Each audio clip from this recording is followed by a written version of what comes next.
All right, folks. You know what time it is. Forged in the Barrens card reviews are back, and we got KAZAKUS is back as well, as many of us guessed from the preview art. He's a 4 mana 3/3 again. He's got another deck condition, but this time, if your deck has no 4-cost cards, build a custom Golem.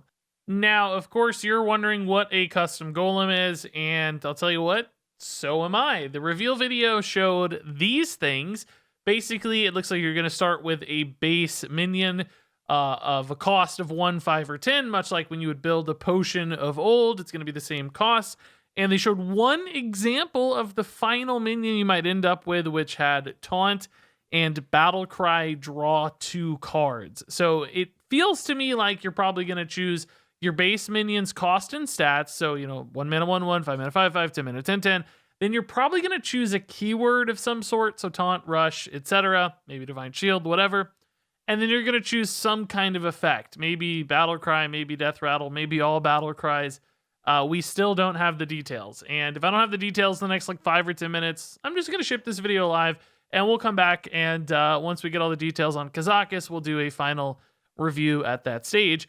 But we can still deduce a little bit here. So clearly, a 5 mana 5 5 with taunt that draws 2 cards, that's a great card. That's big ol' whelp plus, because it's got that nice keyword and it's drawing an extra card. That's amazing. And it's on curve after you play KAZAKUS on 4 mana as well.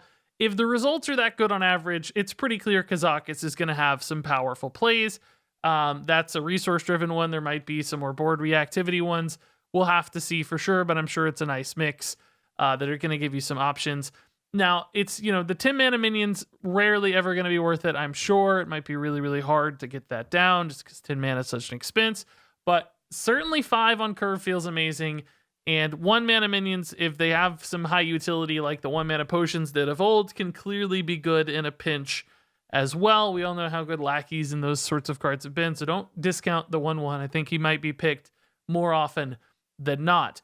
Now, the other thing we need to discuss is the downside for KAZAKUS, where your deck can't have any 4-cost cards. We've seen that before with Prince Valinar, I think it was, from Knights of the Frozen Throne. Frankly, he sucked even if you got his effect off, so he really wasn't worth the trouble. I think people tossed him into a deck, but he wasn't very good even when he was, fully resolved. In this case, I don't think it's a huge downside for KAZAKUS. We've seen this time and time again where some of these deck restrictions feel bad, but then they end up never really being that restrictive, and good cards are just good. And there are always decks that are yeah, I don't really have any good 4-drops anyway. Maybe it's not Paladin, who's historically relied on crazy strong 4-drops, although that's changed a little bit with the core set. But I'm sure there'll be classes that, maybe only had 1 4-drop they cared about anyway, and they're happy to toss in a KAZAKUS, because he's got really good effects and his minions are just going to be amazing and make for some great plays. Now, he is just a 3/3 on 4 himself, so this is not something you're probably going to see in a tempo style deck or an aggressive deck very often, because you're sacrificing a lot of tempo and stats in the mid game. Usually you're trying to really push at that stage. This will probably tend towards more value decks or control decks who don't mind taking a little bit of a slower turn 4 for that value and upside later in the game. So another thing to keep in mind there for KAZAKUS.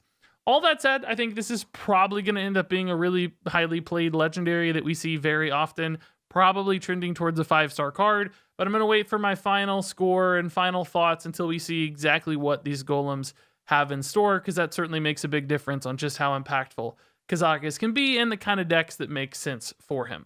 So we've also got a little bonus card here, or maybe a big one, I should say, the Primordial Protector, a neutral card. It's an 8 mana 6/6 elemental, and the battle cry reads: draw your highest cost spell and then summon a random minion with the same cost.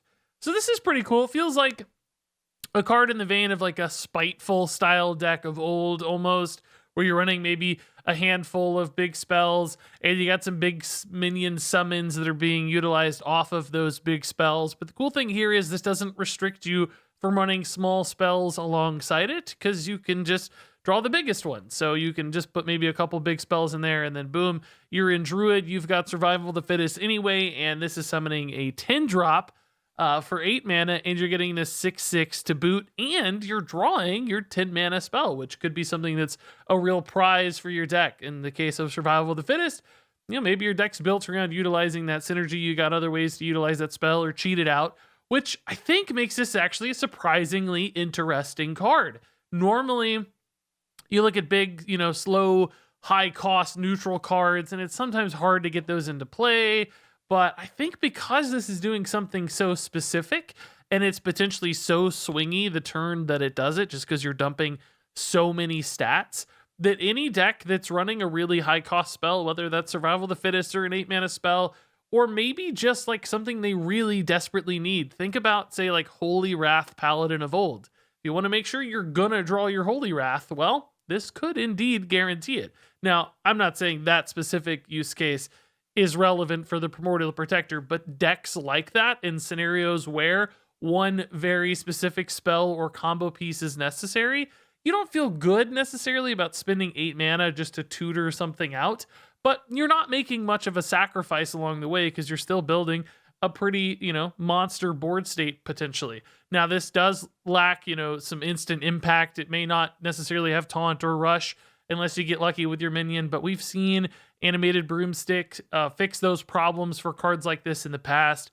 So between all the good stuff that this does, the downsides that it has, I think, are going to be shored up and fixed by the problems that it solves. And it seems like it could definitely solve at least a few different problems, meaning I actually think this card's probably going to find a deck somewhere, and it's going to be a really good piece in that deck.